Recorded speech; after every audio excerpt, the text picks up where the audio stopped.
ലോകം ഇതുവരെ കണ്ട യുദ്ധങ്ങൾ മണ്ണിനു വേണ്ടിയും എണ്ണയ്ക്ക് വേണ്ടിയുമൊക്കെ ആയിരുന്നെങ്കിൽ വരും കാലത്തെ പോർവിളികൾ ഒരുപക്ഷെ ചന്ദ്രനിലെയും ചൊവ്വയിലെയും വിഭവശേഷിയുടെ അവകാശത്തെ ചൊല്ലിയാവാം. മനുഷ്യൻ വീണ്ടും ചന്ദ്രനിൽ പാദമുദ്ര പതിപ്പിക്കുമ്പോൾ അത് കേവലം ഒരു കൗതുകമായിരിക്കില്ല, മറിച്ച് ചൊവ്വയിലേക്കും അതിനപ്പുറത്തേക്കുമുള്ള മനുഷ്യന്റെ ചൂഷണയാത്രയുടെ തുടക്കം കൂടിയായിരിക്കും. ഞങ്ങൾ വന്നതുപോലെ തന്നെ മടങ്ങിപ്പോകുന്നു. ദൈവഹിതമുണ്ടെങ്കിൽ മനുഷ്യരാശിക്കാകെ സമാധാനവും പ്രത്യാശയുമായി മടങ്ങിവരും.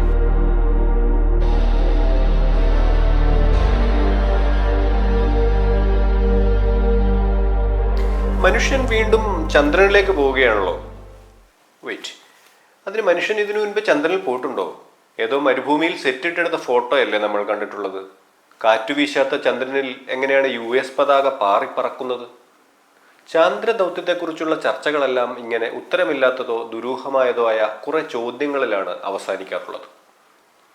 നാസയുടെ ആർടെമിസ് 2 ദൗത്യത്തിന്റെ പശ്ചാത്തലത്തിൽ ഇത്തരത്തിലുള്ള പല ചോദ്യങ്ങളും വീണ്ടും ഉയരുകയാണ്. അവയിൽ ചിലതിനൊക്കെ ഉത്തരമുണ്ട്, മറ്റു ചിലത് ഏതൊക്കെയോ മിസ്സിംഗ് ഫയലുകളിൽ ഇന്നും മറഞ്ഞു കിടക്കുകയും ചെയ്യുന്നു.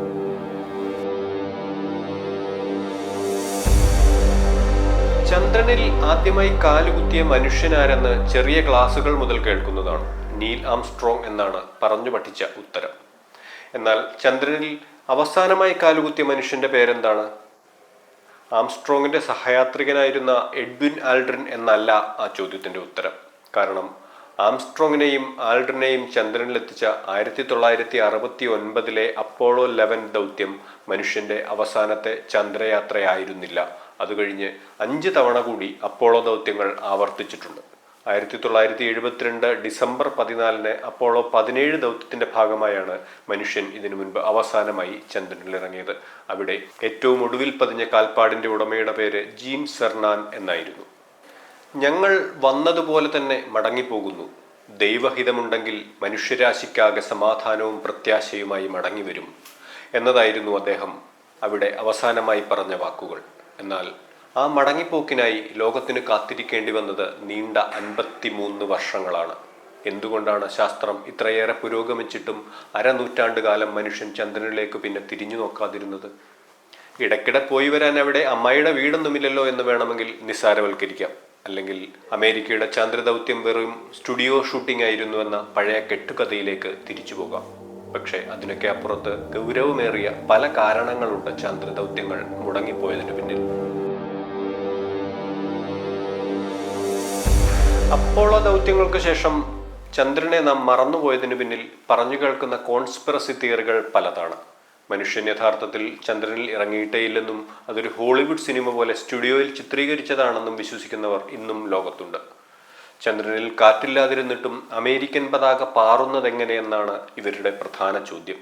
എന്നാൽ ഈ പതാക നിവർന്നു നിൽക്കാൻ തിരശ്ചീനമായ ഒരു ദണ്ഡ് ഉപയോഗിച്ചിരുന്നു എന്നതാണ് യാഥാർത്ഥ്യം. ആ ചിത്രം സൂക്ഷിച്ചു നോക്കിയാൽ അത് വ്യക്തമായി കാണുകയും ചെയ്യാം. കോൺസ്പിറസി തിയറികൾ ഒന്നൊന്നായി പൊളിഞ്ഞുപോയി എന്നതൊരു യാഥാർത്ഥ്യമാണ്. പക്ഷേ 50 വർഷം നാം കാത്തിരുന്നത് എന്തുകൊണ്ട് എന്ന ചോദ്യത്തിന് അപ്പോഴും പ്രസക്തി ഏറുകയായിരുന്നു.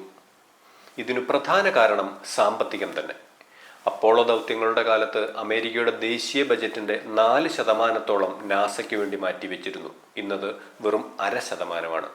അന്താരാഷ്ട്ര ബഹിരാകാശ നിലയത്തിലേക്കും മറ്റും പോകാൻ സ്വകാര്യ സംരംഭകർ നിർമ്മിക്കുന്ന സ്പേസ് ഷിപ്പുകളെയാണ് ഇപ്പോഴവർ ആശ്രയിക്കുന്നതും. സോവിയറ്റ് യൂണിയനെ തോൽപ്പിക്കുക എന്ന രാഷ്ട്രീയ ലക്ഷ്യം സാധിച്ചതോടെയാണ് US സർക്കാരിന് ചന്ദ്രനോടുള്ള താല്പര്യം കുറയുന്നത്. കൂടാതെ നാസയുടെ ശ്രദ്ധ ബഹിരാകാശ നിലയത്തിലേക്കും ചൊവ്വയിലേക്കുമൊക്കെ വഴിമാറുകയും ചെയ്തു. ബഹിരാകാശ ചരിത്രത്തിലെ ഏറ്റവും ആവേശകരമായ അധ്യായമായിരുന്നു അമേരിക്കയും പഴയ സോവിയറ്റ് യൂണിയനും തമ്മിലുള്ള ബഹിരാകാശ മത്സരത്തിന്റെ കാലം. 2ാം ലോക മഹായുദ്ധത്തിനു ശേഷം ലോകം 2 ശാക്തിക ചേരികളായി ധ്രുവീകരിക്കപ്പെട്ടിരുന്നു. നേരിട്ട് ഏറ്റുമുട്ടാതെ 2 വൻ ശക്തികൾ സാധ്യമായ വഴികളിലൂടെയെല്ലാം പരസ്പരം മത്സരിച്ചു കൊണ്ടിരുന്നു.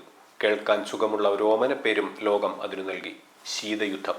അതെ, കോൾഡ് വാർ. ശീതയുദ്ധത്തിന്റെ കുരുക്ഷേത്രം ഭൂമിയും ആകാശവും കടന്ന് അങ്ങ് ബഹിരാകാശം വരെ എത്തിയ കാലം. തുടക്കത്തിൽ അമേരിക്കയേക്കാൾ ഒരുപടി മുന്നിലായിരുന്നു സോവിയറ്റ് യൂണിയൻ. ഒരു ദീർഘദൂര മിസൈലിനെ റോക്കറ്റാക്കി മാറ്റി 1957 തന്നെ അവർ ആദ്യത്തെ കൃത്രിമോപഗ്രഹം വിക്ഷേപിച്ചു, സ്പുട്നിക് 1. 4 വർഷം കഴിഞ്ഞപ്പോൾ യൂറി ഗഗാറിനെ ബഹിരാകാശത്തേക്ക് അയച്ചുകൊണ്ട് അവർ ലോകത്തെ ഞെട്ടിച്ചു. ആദ്യമായി ബഹിരാകാശത്തെത്തിയത് ഒരു ആസ്ട്രോനോട്ടല്ല, കോസ്മോനോട്ടായിരുന്നു എന്നത് അമേരിക്കൻ ഈഗോയെ ശരിക്കും മുറിവേൽപ്പിച്ചു. അമേരിക്കൻ ബഹിരാകാശ സഞ്ചാരികളെ ആസ്ട്രോനോട്ട് എന്നും റഷ്യൻ സഞ്ചാരികളെ കോസ്മോനോട്ട് എന്നുമാണ് വിളിക്കുന്നത്. പേരുകളിലെ ഈ വ്യത്യാസം ശീതയുദ്ധകാലത്തെ ശത്രുതയുടെ മായാമുദ്ര പോലെ ഇന്നും തുടരുകയാണ്. ഇതിനിടെ രസകരമായ പല കഥകളും പിറന്നു. ഗുരുത്വാകർഷണമില്ലാത്ത ബഹിരാകാശത്ത് പേന കൊണ്ട് നോട്ടുകൾ എഴുതി വയ്ക്കാൻ യാത്രികർക്ക് സാധിക്കില്ലല്ലോ. പേനയിൽ നിന്ന് പേപ്പറിലേക്ക് മഷിയെത്താൻ ഗ്രാവിറ്റി വേണം. അങ്ങനെ ലക്ഷക്കണക്കിന് ഡോളർ ചെലവാക്കി സ്പേസ് പെൻ വികസിപ്പിച്ചെടുക്കാൻ അമേരിക്ക കാത്തിരുന്നപ്പോൾ സോവിയറ്റ് യൂണിയൻ ഒരു പെൻസിലും കൊടുത്താണ് യൂറി ഗഗാറിനെ ബഹിരാകാശത്തേക്ക് അയച്ചതെന്നതാണ് അതിൽ ഒരു കഥ.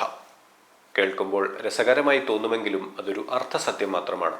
പെൻസിലിന്റെ മുന ഒടിഞ്ഞാൽ അത് ബഹിരാകാശ പേടകത്തിനുള്ളിലെ സർക്യൂട്ടുകളെ ബാധിക്കും. അതിനാൽ പിൽക്കാലത്ത് രണ്ട് രാജ്യങ്ങളും സ്പേസ് പെൻ തന്നെയാണ് ഉപയോഗിച്ചു പോകുന്നത്. മാൻ ഓൺ ദ മൂൺ എന്നത് വെറുമൊരു ശൈലിയല്ല, അതൊരു യാഥാർത്ഥ്യം തന്നെയായിരുന്നു ഇതുവരെ. ചന്ദ്രനിൽ കാലുകുത്തിയിട്ടുള്ള 12 പേരും പുരുഷന്മാരായിരുന്നു.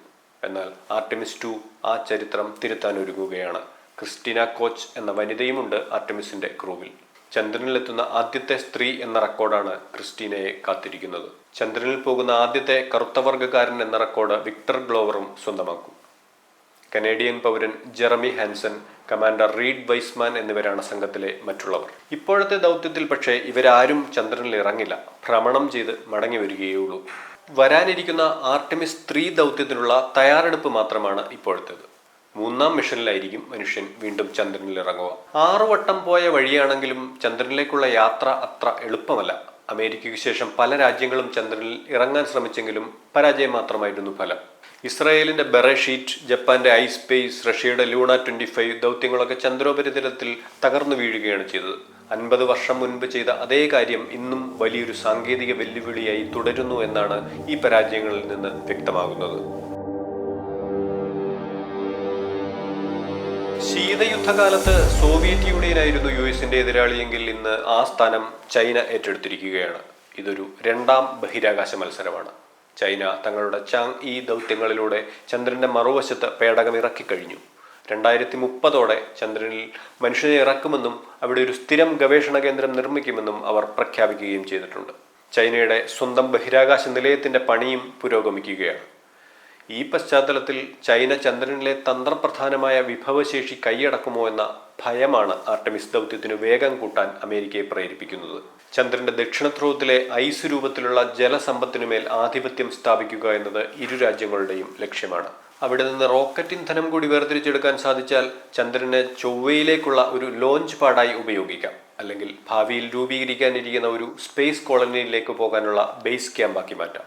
ലോകം ഇതുവരെ കണ്ട യുദ്ധങ്ങൾ മണ്ണിനു വേണ്ടിയും എണ്ണയ്ക്ക് വേണ്ടിയും ഒക്കെ ആയിരുന്നെങ്കിൽ വരും കാലത്തെ പോർവിളികൾ ഒരുപക്ഷെ ചന്ദ്രനിലെയും ചൊവ്വയിലെയും വിഭവശേഷിയുടെ അവകാശത്തെ ചൊല്ലിയാവാം.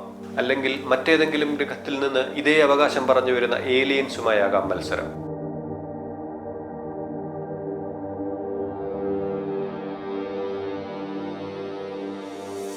മന്നവേന്ദ്ര വിളങ്ങുന്നു ചന്ദ്രനെ പോലെ നിൻമുഖം എന്ന് പണ്ട് മലയാളം ക്ലാസ്സിൽ ഉപമാ അലങ്കാരത്തിന്റെ ഉദാഹരണം പഠിച്ചിട്ടുണ്ടാവും. മനുഷ്യൻ ചന്ദ്രനിൽ പോയി വരികയും ചന്ദ്രോപരിതലത്തിന്റെ പരുക്കൻ ബ്ലാക്ക് ആൻഡ് വൈറ്റ് ചിത്രങ്ങൾ പത്രങ്ങളിലൊക്കെ അച്ചടിച്ചു വരികയും ചെയ്തതോടെ വയലാർ അതൊന്ന് മാറ്റിപ്പാടി. ചന്ദ്രബിംബം കവികൾ പുകഴ്ത്തിയ സ്വർണ്ണമയൂരമല്ലെന്നാണ് അദ്ദേഹം പറഞ്ഞത്. ഏതോ വിരഹത്തിൻ ഇരുൾ വന്നു മൂടുന്നൊരേകാന്ത ശൂന്യതയല്ലോ എന്നായിരുന്നു വയലാർ എഴുതിയ പുതിയ ഭാഷ്യം. അപ്പോളോ ദൗത്യങ്ങൾ നമുക്ക് യഥാർത്ഥ ചന്ദ്രനെ കാട്ടിത്തരുക മാത്രമാണ് ചെയ്തത്. എന്നാൽ ആർടെമിസ് നമ്മളെ അവിടെ താമസിക്കാനും പ്രാപ്തരാക്കിയേക്കും.